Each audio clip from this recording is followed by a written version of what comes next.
Hello, ladies and gentlemen. I'm Bob Keyser.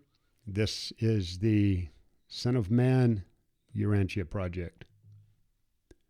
Today's episode is Chapter 33, Last Days at Capernaum.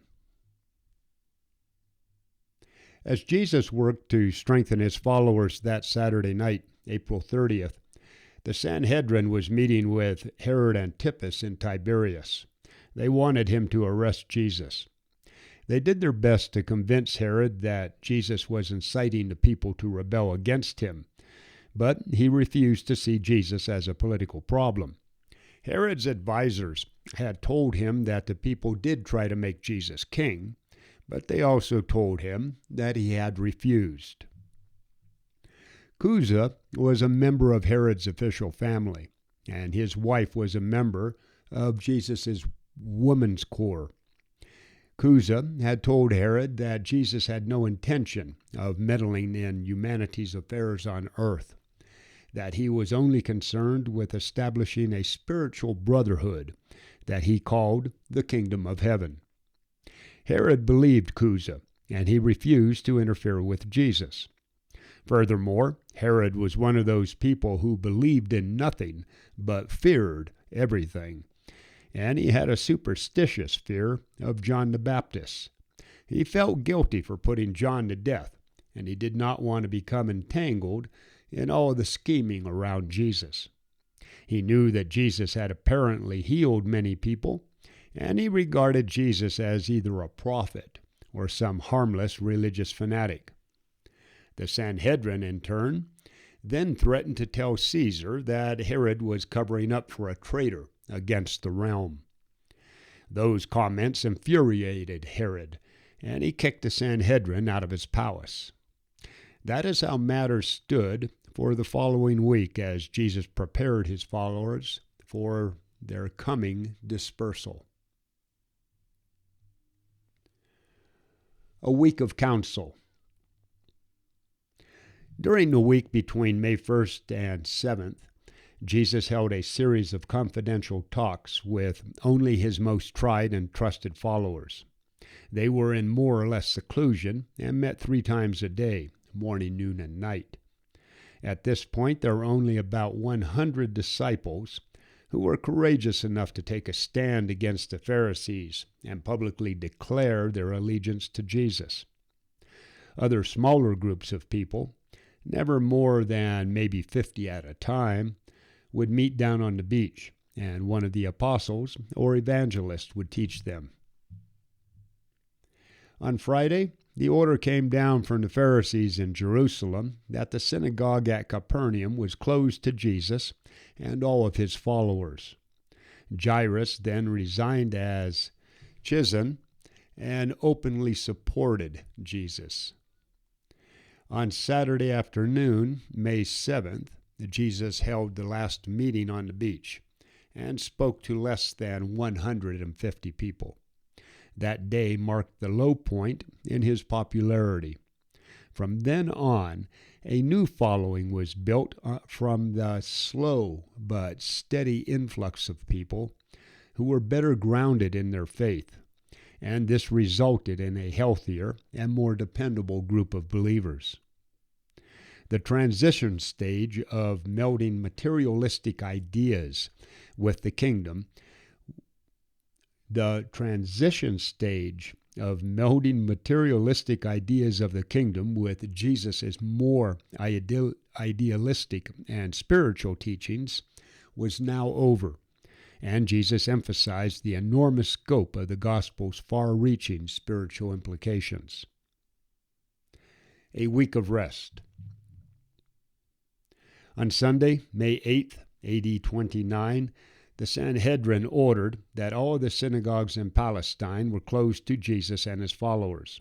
This had never occurred before, and it extended beyond the Sanhedrin's authority to dictate to the synagogues.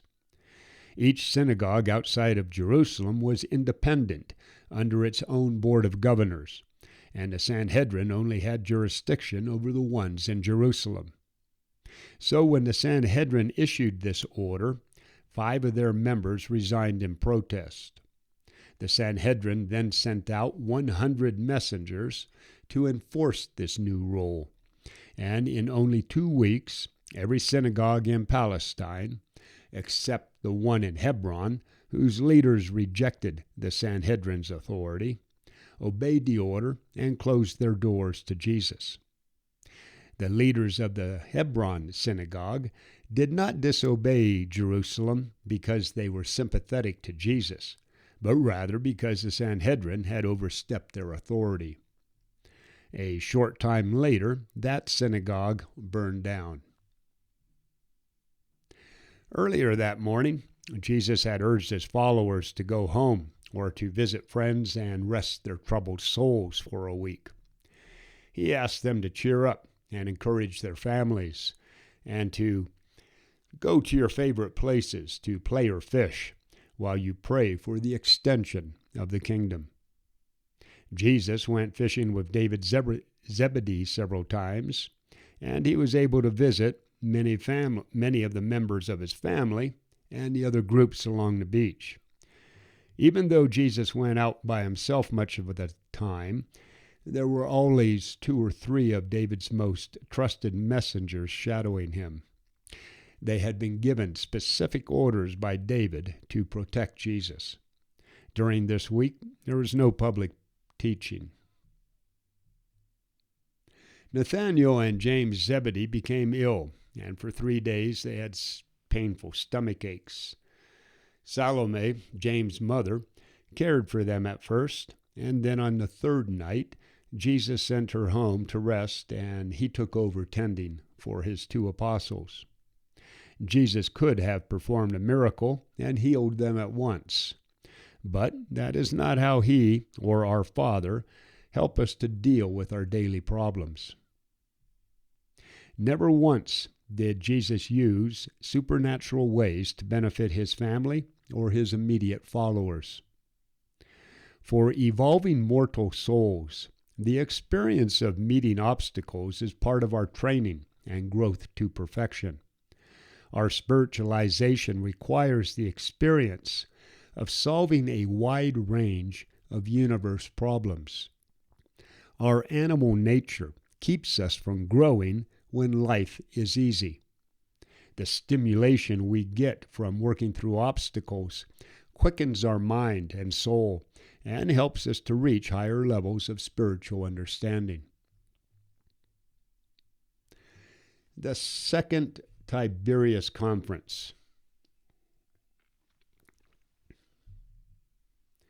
On May 16th, the Pharisees, Sanhedrin, and political leaders from Jerusalem met with Herod Antipas in Tiberias. The Jews reported that almost all of the synagogues in both Judea and Galilee were closed to Jesus and his followers, and once again they tried to get Herod to arrest Jesus. Herod still said no, but then 2 days later, on May 18th, he consented to the Sanhedrin arresting Jesus on religious charges and taking him to Jerusalem for trial, provided that the Roman ruler in Judea agreed with the plan. While all of this was happening, Jesus' enemies spread throughout Galilee, telling everyone that Herod was going to arrest Jesus and then exterminate anyone who believed his teachings. On Saturday night, May 21st, a message arrived from Jerusalem with word permitting Jesus to be arrested for breaking the Jewish laws. Herod knew that Jesus would not receive a fair trial from his bitter enemies, but the Jews continued to pressure him. Eventually, right before midnight, Herod signed the authorization for the Sanhedrin to arrest Jesus and take him to Jerusalem for trial. Saturday night in Capernaum. That same Saturday night in Capernaum, 50 leading citizens met in the synagogue to discuss what should be done about Jesus. They met until after midnight, but they never reached an agreement. There were still a few people who believed that Jesus may be the Messiah, or at least a holy man or prophet. But the rest were divided into 4 different beliefs. that he was a misled but harmless religious fanatic, that he was cunning and dangerous and may stir up rebellion, that he was in league with devils and may even be a prince of devils, or that he was crazy, mentally unbalanced. Jesus' enemies believed his teachings were impractical, that society would fall apart if people tried to live as he taught. This belief has been carried on by many people in later generations. Even in the more enlightened ages of the kingdom, many intelligent, well-meaning people maintain that modern civilization could not have been built on Jesus' teachings. And while they are partially right, they forget that a much better civilization could have been built, and someday will. Other than half-hearted attempts to follow the doctrine of so-called Christianity, there has never been a substantial effort to live according to Jesus' teachings. The eventful Sunday morning. Sunday, May 22nd, was a busy day. Before dawn, one of David's messengers rushed in from Tiberias with the news that Herod was going to authorize the Sanhedrin to arrest Jesus and take him to Jerusalem for trial. David Zebedee woke up his messengers and sent them out to tell everyone to come back there for an emergency meeting at 7 o'clock that morning.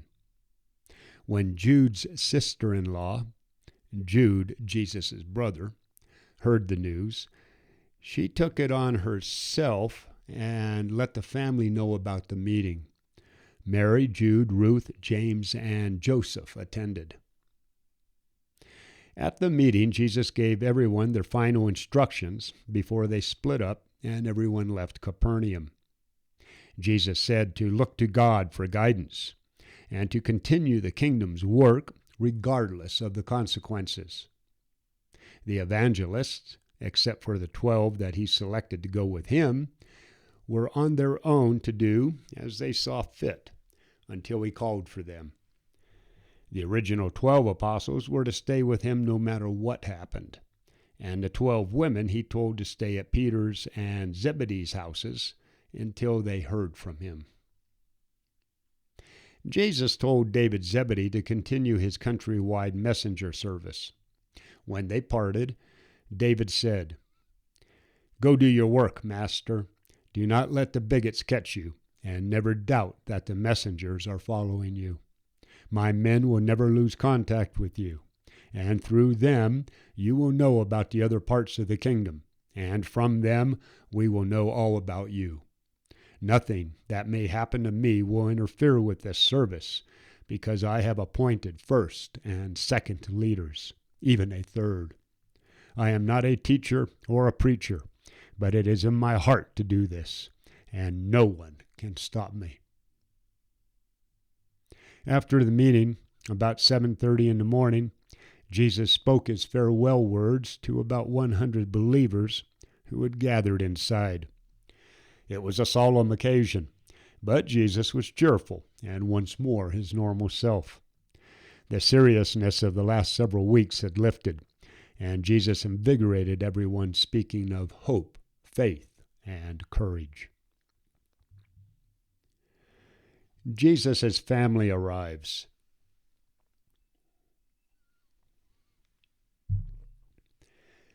About 8 o'clock in the morning, the 5 members of Jesus' family arrived. The only one that continually believed in Jesus' divinity with her whole heart was Ruth. Jude, James, and even Joseph still had faith in Jesus, but their pride was in the way of their better judgment and spiritual inclinations. Mary was in the same predicament. She was torn between love and fear, motherly love and family pride.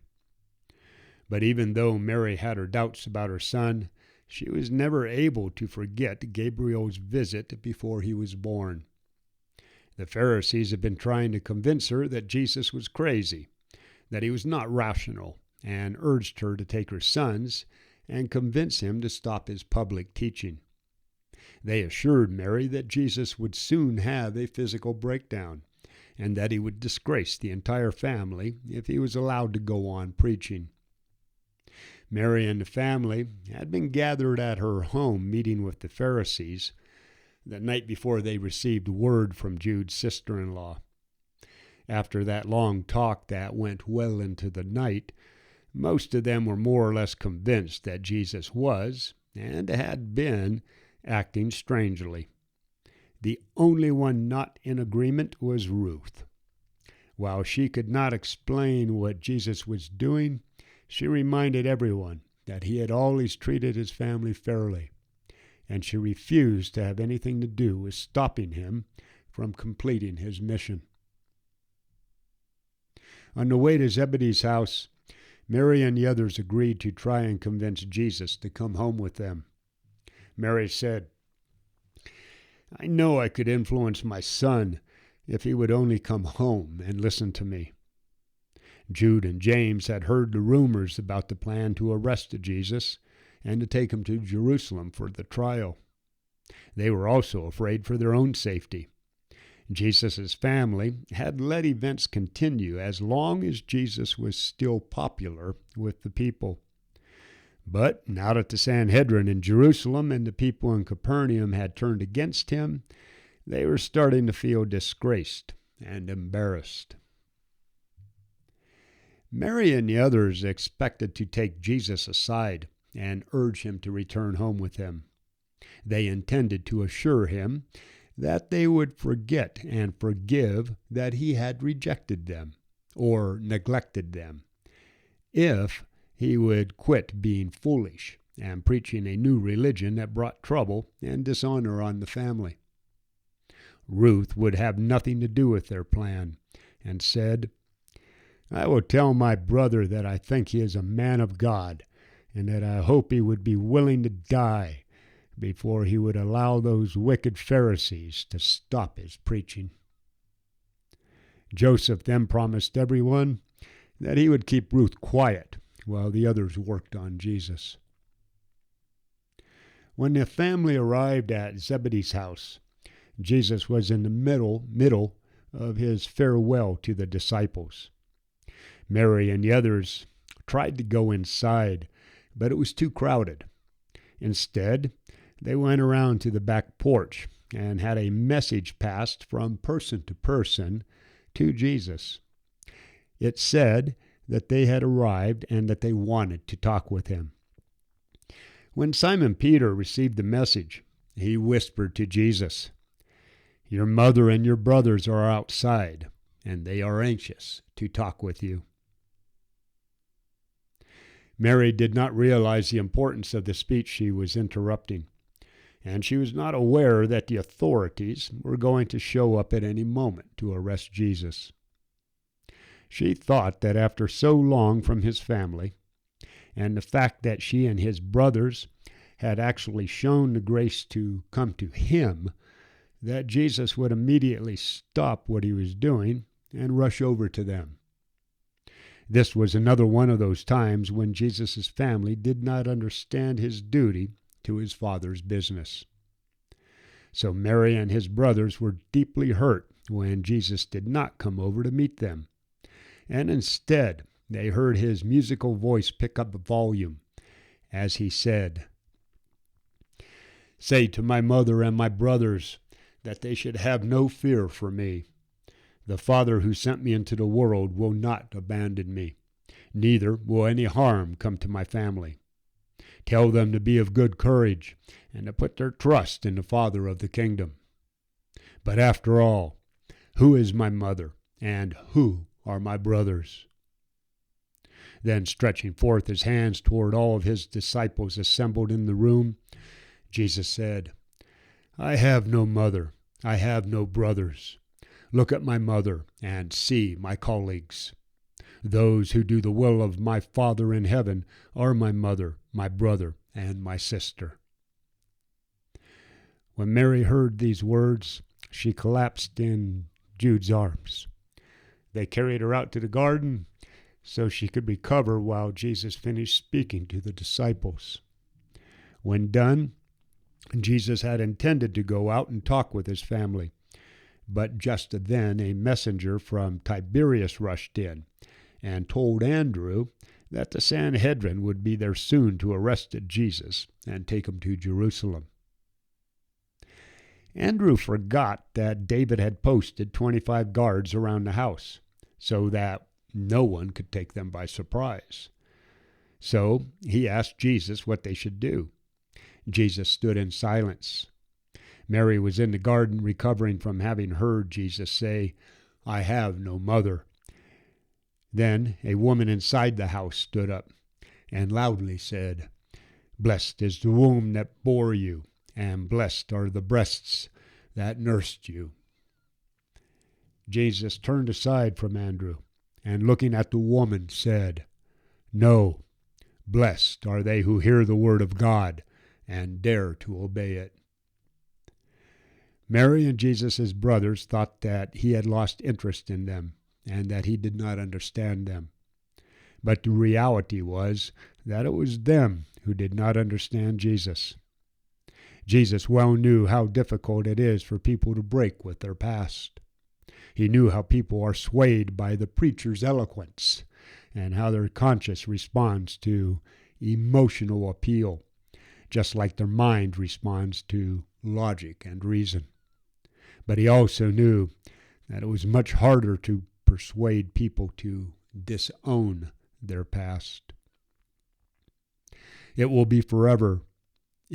forever be true that anyone who ends up feeling misunderstood or unappreciated will have in Jesus a sympathetic friend and understanding advisor. Jesus had warned the apostles that a person's adversaries may come from their own family, without realizing how close this prediction would be in his own life. Jesus did not abandon his family to do God's work. They deserted him. Later, after Jesus had been killed and resurrected, and his brother James had joined the early Christian church, James lived with immense suffering for having failed to enjoy his earlier time with Jesus and the disciples. As Jesus navigated his way through these events, he decided to be guided by his limited human knowledge. He wanted to experience his time with the others as a mere man. Jesus did not interrupt his farewell to greet his family just because it had been such a long time since he had seen them. His plan had been to visit with them afterwards before they all left. But this could not happen because of the way events unfolded. Before Jesus could talk with his family, a group of David's messengers arrived at the back door of the house. In the midst of all of the commotion their arrival caused, the apostles became confused and thought that it was the agents of the Sanhedrin who had arrived. Fearing for Jesus, they quickly ushered him out the front door and straight to the boat waiting on the shore. This was why Jesus never made it to the back porch to visit his family. But as he was getting into the boat, Jesus pulled David Zebedee aside and said, "Go back to the house and tell my mother that I appreciate their coming and that I intended to see them. Warn them not to be mad at me, but to instead seek to know the will of God and to have the grace and courage to do that will."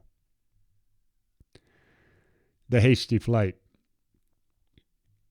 It was almost 8:30 in the morning when Jesus, the 12 apostles, and 12 of the evangelists manned the oars and started pulling for the eastern shore of the Sea of Galilee.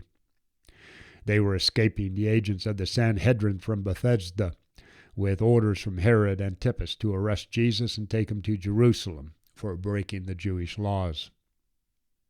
Following Jesus and his people was a smaller boat with 6 of David's messengers. Their mission was to stay in contact with Jesus and to send back regular reports to David's house in Bethesda about his safety and whereabouts. David's house had been serving as their headquarters for some time. But from this point on, Jesus truly had nowhere to rest. Never again did he have even the semblance of a home. They made shore near Charissa, stowed the boats with some friends, and began the last eventful year of Jesus' life. For a while they stayed in Philip's domains. Then they moved on up to Caesarea Philippi, and from there they made their way up the Phoenician coast.